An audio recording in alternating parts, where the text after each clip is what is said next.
আজি আমি আলোচনা কৰিম সপ্তম শ্ৰেণী গণিতৰ অনুশীলনী 2C কুৱেশ্যন নম্বৰ 3।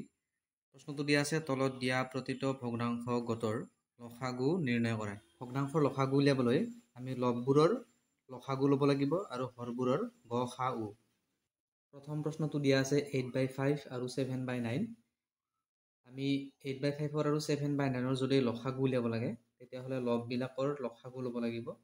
লব অৰ্থাৎ 8 আৰু 7, 8 আৰু 7ৰ লসাগু ল'ব লাগিব আৰু হৰবিলাকৰ গসাউ ল'ব লাগিব। হৰ হৈছে 5 আৰু 9, গতিকে হৰ 5 আৰু 9ৰ গসাউ ল'ব লাগিব। 8 আৰু 7ৰ লসাগু হৈছে 56 আৰু 9 আৰু 5 আৰু 9ৰ গসাউ হৈছে 1, গতিকে 8/5 আৰু 7/9ৰ লসাগু হ'ব 56। ইয়াত লবটো 56 হ'ব আৰু হৰটো 1, হৰটো যদি 1 হয় আমি নিলিখিলেও কথা নাই, গতিকে লসাগু হ'ব 56। ছেকেণ্ড কুৱেশ্যনটো দিয়া আছে 1/2, 3/4, 5/8। ইয়াত আমি লববিলাক অৰ্থাৎ 1, 3 আৰু 5ৰ লসাগু উলিয়াব লাগিব। হৰবিলাক অৰ্থাৎ 2, 4 আৰু 8ৰ গসাউ উলিয়াব লাগিব। 1, 3 আৰু 5ৰ লসাগু হৈছে 15, 2, 4 আৰু 8ৰ গসাউ হৈছে 2। এতেকে 1/2, 3/4 আৰু 5/8ৰ লসাগু হ'ব 15/2। লসাগু আমি লববিলাকৰ যি লসাগু পাইছোঁ সেইটো হ'ব লবত 15 আৰু হৰবিলাকৰ যি গসাউ পাইছোঁ সেইটো হ'ব হৰত, অৰ্থাৎ 15/2 হ'ব লসাগু। 3 নম্বৰ কুৱেশ্যনটো দিয়া আছে 9/10 আৰু 6/15। ইয়াত আমি লববিলাক অৰ্থাৎ 9 আৰু 6ৰ লসাগু ল'ব লাগিব। 9 আৰু 6ৰ লসাগু হৈছে 18 আৰু হৰবিলাক অৰ্থাৎ 10 আৰু 15ৰ গসাউ ল'ব লাগিব। 10 আৰু 15ৰ গসাউ হৈছে 5। গতিকে 9/10 আৰু 6/15ৰ লসাগু হ'ব 18/5। নম্বৰ কুৱেশ্যনটো দিয়া আছে 4/5, 6/7 আৰু 15/13। ইয়াত আমি 4, 6 আৰু 15ৰ লসাগু ল'ব লাগিব। আমি যদি কৰি চাওঁ 4, 6 আৰু 15ৰ লসাগু, দুটা সংখ্যাক আমি 2ৰে হৰণ কৰিব পাৰোঁ। 2 2 গুণ 4 আৰু এইফালে 2 3 গুণ 6। 15টো ঘৰত নাযায়, গতিকে 15 হৈ থাকিলে 2। এতিয়া দুটা সংখ্যা 3 আৰু 15ক আমি 3ৰে হৰণ কৰিব পাৰোঁ। 3ৰে 2ক কৰিব নোৱাৰোঁ, গতিকে এইটো 2 থাকিব। 3 গুণ 3 হ'ব আৰু 15ক 3ৰে কৰিলে 5 3 গুণ 15। এতিয়া 2, 1 আৰু 5 এইকেইটা সংখ্যাক আমি হৰণ কৰিব নোৱাৰোঁ, গতিকে লসাগু হ'ব বাহিৰত যিকেইটা থাকি গ'ল 2 × 3 × 2 × 1 × 5। এই বাহিৰত থকা সংখ্যাকেইটাৰ পূৰণফলটোৱে আমাৰ লসাগু হ'ব। লসাগু হ'ব 2 3 গুণ 6, 6 2 গুণ 12, 12 5 গুণ 60। গতিকে 4, 6 আৰু 15ৰ লসাগু হ'ব 60। ঠিক তেনেকৈ আমি যদি 5, 7 আৰু 13ৰ লসাগু গসাউ উলিয়াব যাওঁ, 5, 7 আৰু 13ৰ গসাউ উলিয়াব যাওঁ, তেতিয়াহ'লে গোটেইকেইটা সংখ্যা পৰস্পৰ মৌলিক হৈ আছে, অৰ্থাৎ আন কোনো সংখ্যাৰে হৰণ নাযায়, অকল এক সংখ্যাটোৰে হৰণ যাব, গতিকে গসাউ হ'ব 1। এতিয়া গোটেইকেইটা ভগ্নাংশ 4/5, 6/7 আৰু 15/13ৰ লসাগু হ'ব 60/1। ইয়াত আমি 1টো লিখিলেও কথা নাই, নিলিখিলেও কথা নাই, এইটো হ'ব আমাৰ লসাগু। 5 নম্বৰ কুৱেশ্যনটো দিয়া আছে 7/8, 7/5 আৰু 8 সমস্ত 5/2। আমি যদি এই মিশ্ৰ ভগ্নাংশটোক অপ্ৰকৃত কৰোঁ তেতিয়াহ'লে 5/42 হ'ব। এতিয়া আমি লববিলাক 7, 7 আৰু 42 পালোঁ। এই 7, 7 আৰু 42ৰ লসাগু ল'ব লাগিব। লসাগু যদি আমি উলিয়াব যাওঁ 7, 7 আৰু 42, তেতিয়াহ'লে গোটেইকেইটা সংখ্যাকে 7ৰে হৰণ যাব। 7 6 গুণ 42। এতিয়া গোটেইকেইটা সংখ্যা অৰ্থাৎ 7 আৰু 6 পূৰণ কৰিলে 7 6 গুণ 42 হ'ব। লসাগু হৈছে 42। আকৌ 8, 5 আৰু 5ৰ গসাউ হ'ব 1। এতিয়া 7/8, 7/5 আৰু 8 সমস্ত 5/2ৰ লসাগু হৈ গ'ল 42/1। 4 নম্বৰ কুৱেশ্যনটো দিয়া আছে তলত দিয়া ভগ্নাংশ গোটৰ প্ৰত্যেকৰে ক্ষেত্ৰত পৰীক্ষা কৰি চোৱা যে দুটা ভগ্নাংশৰ লসাগু আৰু গসাউৰ পূৰণফল সেই ভগ্নাংশ দুটাৰ পূৰণফলৰ সমান। অৰ্থাৎ আমি এই ভগ্নাংশকেইটাৰ লসাগু আৰু গসাউ দুয়োটাই উলিয়াব লাগিব আৰু উলিয়াই এইটো প্ৰমাণ কৰিব লাগিব যে গসাউ লসাগু পূৰণ কৰিলে সেই পূৰণফলটো আৰু এই ভগ্নাংশকেইটাৰ পূৰণফলটো সমান হয়। প্ৰথম প্ৰশ্নটো দিয়া আছে 5/9 আৰু 9/7। ইয়াত আমি প্ৰথমতে দুয়োটা ভগ্নাংশৰ লসাগু উলিয়াই লৈছোঁ। লসাগু হৈছে প্ৰথমতে আমি 5 আৰু 9 লববিলাকৰ লসাগু উলিয়াব লাগিব। 5 আৰু 9ৰ লসাগু হৈছে 45। হৰবিলাক অৰ্থাৎ 9 আৰু 7ৰ গসাউ ল'ব লাগিব। 9 আৰু 7ৰ গসাউটো হৈছে 1। এনেকৈ 5/9 আৰু 9/7ৰ লসাগু হৈ গ'ল 45/1। এতিয়া আমি দুয়োটা ভগ্নাংশৰ গসাউটোও ল'ব লাগিব। গসাউ উলিয়াবৰ বাবে আমি লববিলাকৰ গসাউ ল'ব লাগিব। লববিলাক আছিল 5 আৰু 9। 5 আৰু 9ৰ গসাউ হৈছে 1 আৰু হৰবিলাকৰ লসাগু ল'ব লাগিব। হৰ আছিল 9 আৰু 7। 9 আৰু 7ৰ লসাগু হ'ব 63। এতিয়া 5/9 আৰু 9/7 ইহঁতৰ গসাউ হৈ গ'ল 1/63। এতিয়া প্ৰথমতে আমি ভগ্নাংশ দুটাৰ লসাগু আৰু গসাউ পূৰণ কৰি চাম।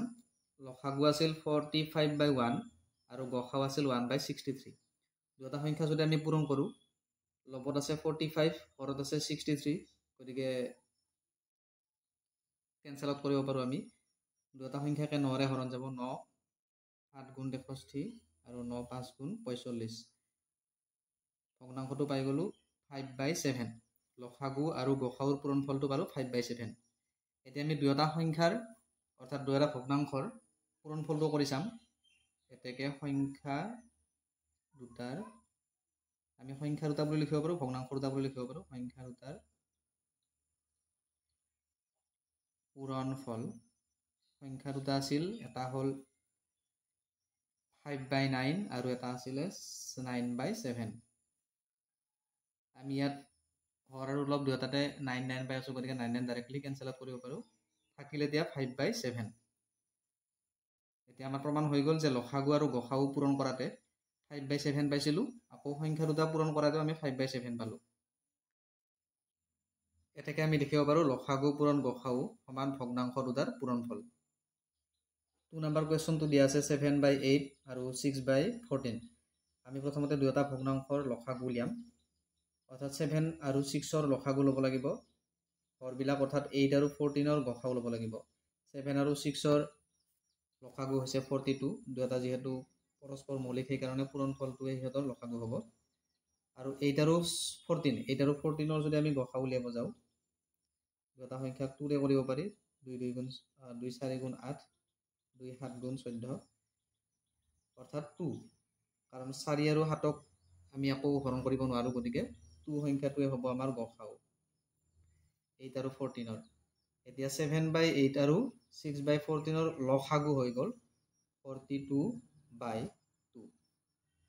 ইয়াক আমি আকৌ লঘিষ্ঠ কৰিব পাৰোঁ। লঘিষ্ঠ কৰিলে হ'ব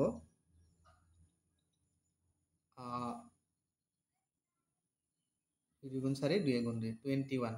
লসাগু হৈ গ'ল 21। এতিয়া আমি দুয়োটা ভগ্নাংশৰ গসাউ উলিয়াব লাগিব। লববিলাকৰ গসাউ অৰ্থাৎ 7 আৰু 6ৰ গসাউ হ'ব 1।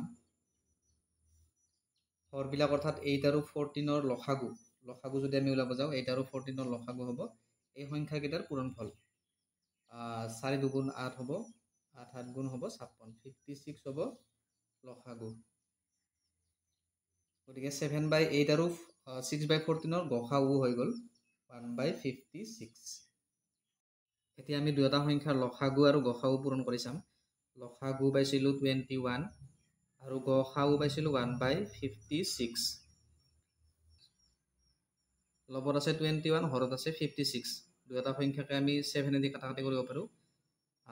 7 3 গুণ 21, 7 8 গুণ 56। গতিকে লসাগু আৰু গসাউৰ পূৰণফলটো পালোঁ 3/8।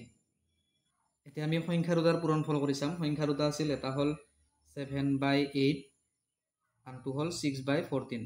দুয়োটা সংখ্যা পূৰণ কৰিলে ইয়াত আমি 7 7 1 7, 14ক কাটিব পাৰোঁ 7 × 2। গতিকে 7ৰে কাটিলে 7 1 গুণ 7 আৰু 14ক কাটিলে 7ৰে 7 2 গুণ 14।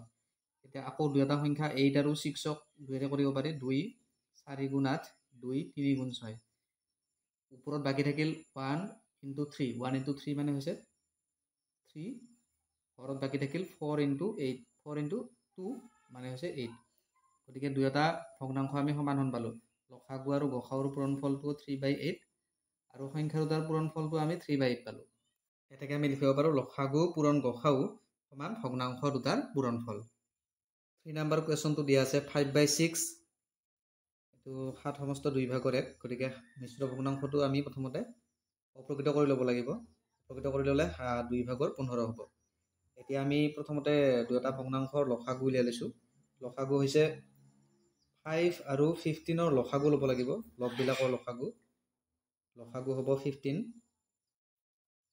হৰবিলাকৰ গসাউ অৰ্থাৎ 6 আৰু 2ৰ গসাউ ল'ব লাগিব 6 আৰু 2ৰ গসাউ হৈছে 2 এতিয়া দুটা ভগ্নাংশ 5/6 আৰু 7 সমস্ত 2 ভাগৰ 1ৰ লসাগু হৈ গ'ল 15/2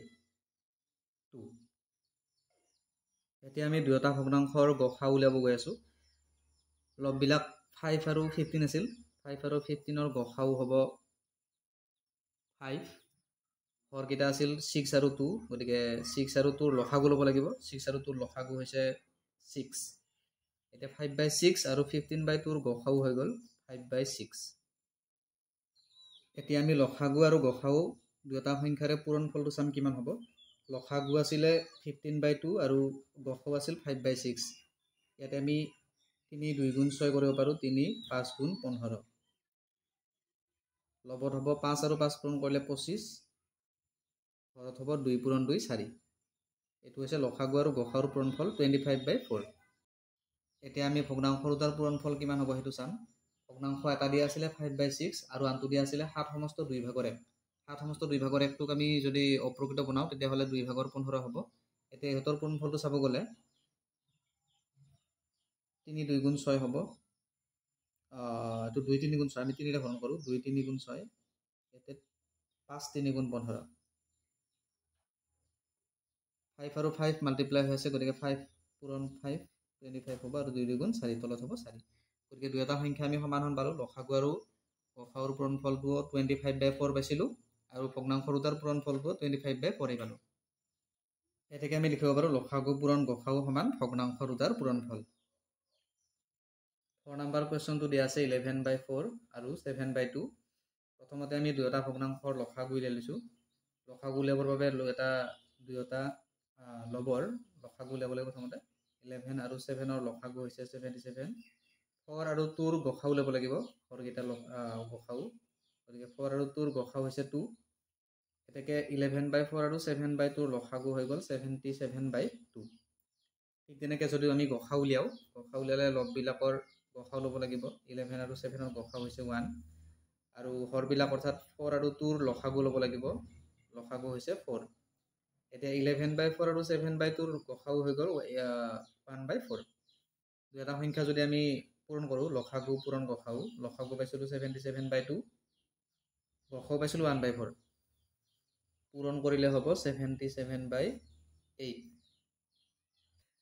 এতিয়া যদি আমি ভগ্নাংশ দুটাৰ পূৰণফলটো চাওঁ ভগ্নাংশ দুটা আছিলে 11/4 আৰু এটা আছিলে 7/2 দুটা সংখ্যা আমি পূৰণ কৰিলে লবে লবে পূৰণ হ'ব হৰে হৰে পূৰণ হ'ব 11 আৰু 7 পূৰণ কৰিলে হ'ব 77 হৰত 4 আৰু 2 আছে গতিকে 4 আৰু 2 মাল্টিপ্লাই কৰিলে হ'ব 8 গতিকে 77/8 পালো লসাগু আৰু গসাউৰ পূৰণফলটো 77/8 আছিল আৰু ভগ্নাংশ দুটা পূৰণ কৰি আমি 77/8 পালো এটাকে আমি লিখিব পাৰো লসাগু পূৰণ গসাউ সমান ভগ্নাংশ দুটাৰ পূৰণফল 5 নম্বৰ কোৱেশ্চনটো দিয়া আছে ওপৰত দিয়া প্ৰশ্ন 4ৰ ধৰ্মটো তলৰ ভগ্নাংশ গটত প্ৰযোজ্য হয়নে চোৱা অৰ্থাৎ 4 নম্বৰ কোৱেশ্চনটোত দুটা ভগ্নাংশ দিয়া আছিল ইয়াত আমাৰ লসাগু আৰু গসাউ পূৰণ কৰি যেটো সংখ্যা পাইছো সেইটো ভগ্নাংশ দুটা পূৰণ কৰিও পাইছো এতিয়া আমাক ইয়াত চাব দিছে কি যদি আমি তিনিটা ভগ্নাংশ পূৰণ কৰো তেতিয়া হলে সেই ধৰ্মটো প্ৰযোজ্য হ'ব নাই অৰ্থাৎ ভগ্নাংশ তিনিটাৰ যদি আমি লসাগু উলিয়াও আৰু গসাউ উলিয়াও দুটা সংখ্যা গসাউ আৰু লসাগু পূৰণ কৰিলে ইহত কেইটাৰ পূৰণফলৰ সমান হয় না নহয় সেইটো চাব দিছে গতিকে প্ৰথম প্ৰশ্নটো দিয়া আছে 4/7 5/14 8/21 প্ৰথমতে আমি গোটেইকেইটা ভগ্নাংশৰ লসাগু উলিয়াই লম লসাগুৰ বাবে গোটেইকেইটা লবৰ 4 5 আৰু 8ৰ লসাগু ল'ব লাগিব 4 5 আৰু 8 যদি আমি লসাগু উলিয়াব যাওঁ 2 ৰে 2 2 গুণ 4 হ'ব 5 ঘৰ নাযায় গতিকে 5 থাকিল 2 4 গুণ 8 আকৌ 2 ৰে যাব 2 গুণ 2 5 ঘৰ নাযায় গতিকে 10 থাকিল 2 2 গুণ 4 এতিয়া আৰু ঘৰ নাযায় গতিকে 2 * 2 * 5 * 2 1 টো নকৰিলে কথা নাই এই বাহিৰত থকা সংখ্যাকেইটা আমি পূৰণ কৰিম 2 2 গুণ 4 4 5 গুণ 20 20 2 গুণ 40 অৰ্থাৎ 4 5 আৰু 8 লসাগু হ'ব 40 ঠিক তেনেকৈ 7 14 আৰু 21 যদি আমি গসা উলিয়াব যাওঁ 7 14 আৰু 21 গসা উলিয়াব যাওঁ 7 ৰে যাব গোটেইকেইটা সংখ্যাকে হৰণ 7 1 গুণ 7 7 2 গুণ 14 7 3 গুণ 21 এতিয়া 1 2 3 পালো এতিয়া আৰু হৰণ নাযায় গতিকে 7 সংখ্যাটোৱে হ'ব গসাউ গসাউৰ ক্ষেত্ৰত আমি এই সংখ্যাটো লওঁ অকল 7 সংখ্যাটোৱে গসাউ হ'ব এতিয়া 4/7 5/14 আৰু 8/21 লসাগু হৈ গ'ল 40/70 এতিয়া আমি তিনিটা ভগ্নাংশৰে গসা উলিয়াব গৈ আছো গসাউৰ বাবে লববিলাকৰ আমি গসাউ ল'ব লাগিব লবকেইটাৰ গসাউ হ'ব 1 4 5 8 গসা হৈছে 1 ঠিক তেনেকৈ হৰবিলাক অৰ্থাৎ 7 14 আৰু 21 এই সংখ্যাকেইটা ল'ব লাগিব লসাগু যদি আমি 7 14 আৰু 21 লসাগু উলিয়াব যাওঁ তেতিয়াহ'লে গোটেইকেইটা সংখ্যাকে 7 ৰে হৰণ যাব 7 1 গুণ 7 7 2 গুণ 14 এইফালে 7 3 গুণ 21 আৰু হৰণ নাযায় গতিকে বাহিৰত কি অংক থাকিল 7 1 2 আৰু 3 গোটেইকেইটা সংখ্যা যদি আমি পূৰণ কৰোঁ তেতিয়াহ'লে পাই যাম 7 2 গুণ 14 বা এনেকৈ কৰিব পাৰোঁ 2 3 গুণ 6 আৰু 6 7 গুণ 42 গতিকে 42 হ'ব আমাৰ লসাগু 7 14 আৰু 21 এতিয়া 4/7 5/14 আৰু 8/21 গসা উ হৈ গ'ল 1/42 এতিয়া আমি ভগ্নাংশ তিনিটাৰ লসাগু আৰু গসাউ এটা পূৰণ কৰি চাম লসাগু আছিল 40/7 গসাউ আছিল 1/42 যদি আমি দুটা সংখ্যা পূৰণ কৰোঁ তেতিয়াহ'লে হ'ব 40 এইটো হ'ব 7 2 গুণ 14 4 7 গ'ল 1 7 4 গুণ 28 29 29 40/294 এইটো হ'ব লসাগু আৰু গসাউৰ পূৰণফলটো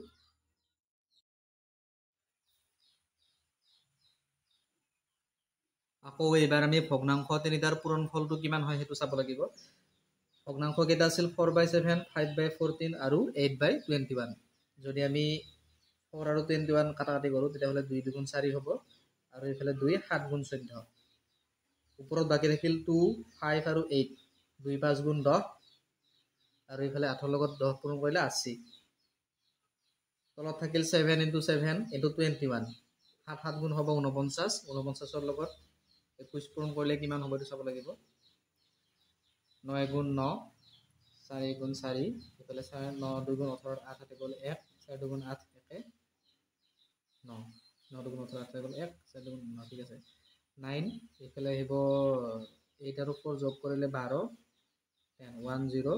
10 গতিকে আমি দুটা সংখ্যা সমান সমান নাপালোঁ লসাগু আৰু গসাউ পূৰণ কৰি পাইছোঁ 40/294 আৰু ভগ্নাংশ কেইটা পূৰণ কৰি পালোঁ 80/1029 এতেকে আমি লিখিব পাৰোঁ লসাগু পূৰণ গসাউ ইজ নট ইকুৱেল টু ভগ্নাংশ তিনিটাৰ পূৰণফল ইয়াৰ পৰা আমি গম পালোঁ যে যদি তিনিটা ভগ্নাংশ দিয়ে বা যিকোনো তিনিটা সংখ্যা দিয়ে তেতিয়াহ'লে সিহঁতৰ পূৰণফলটো আৰু সিহঁতৰ গসাউ লসাগুৰ পূৰণফলটো সমান নহয় কিন্তু দুটা ভগ্নাংশ বা দুটা সংখ্যাৰ লসাগু গসাউ সিহঁতৰ পূৰণফল আৰু সংখ্যাৰ দুটাৰ পূৰণফল সমান হ'ব 2 নম্বৰ কুৱেশ্যনটো একে হয় গতিকে আমি 3 নম্বৰ কুৱেশ্যনটো কৰিছোঁ 3 নম্বৰটো কুৱেশ্যনটো দিয়া আছে 12/5 8/21 3/7 ইয়াত আমি প্ৰথমতে গোটেইকেইটা ভগ্নাংশৰ লসাগু উলিয়াই ল'ম লসাগুৰ বাবে লববিলাকৰ লসাগু ল'ব লাগিব 12 8 আৰু 3 লসাগু হ'ব আমি যদি চাব যাওঁ 12 8 আৰু 3 লসাগু